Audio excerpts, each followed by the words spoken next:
Social welfare school cum college Chinnabonala Sircilla. ఈ college 8 ఎకరాల్లో మంచి అధునాత బిల్డింగ్తో సమకూర్చి ఉన్నది. ఇంత మంచి బిల్డింగ్లో 800 మంది అమ్మాయిలు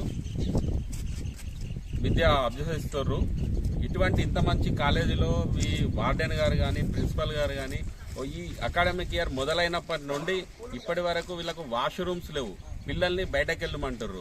అదే త్రోవల్ల పిల్లలు బయటకెళ్తున్న క్రమంలో నేను ఒక సువర్ణ అనే అమ్మాయికి కుక్క కరవడం జరిగింది. కుక్క అంటే మొత్తం పిక్కని తీసేసి అమ్మాయి ఇప్పుడు లేచి నడవలేని స్థితిలో ఉన్నది.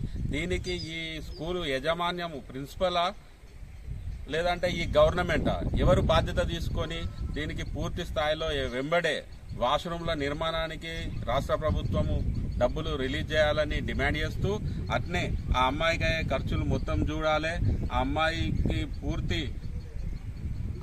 హాస్పిటల్లకు సంబంధించిన అన్ని సదుపాయాలు కల్పించాలని మేము డిమాండ్ చేస్తున్నాం. ఇటువంటి మళ్ళీ ఏది జరగకుండా ఉండాలంటే ఈ పాఠశాలకున్న గేటు కింద నుండి కుక్కలు వెళ్తున్నాయి. కంపౌండ్ ఒకవైపు చిన్నగా ఉన్నది. కంపౌండ్ పెంచాలి. దీనికి సెక్యూరిటీ పెంచాలని ఇది మేము భారతీయ జనతా పార్టీ తరఫున డిమాండ్ చేస్తున్నాం. భారత్ మాతాకి జై.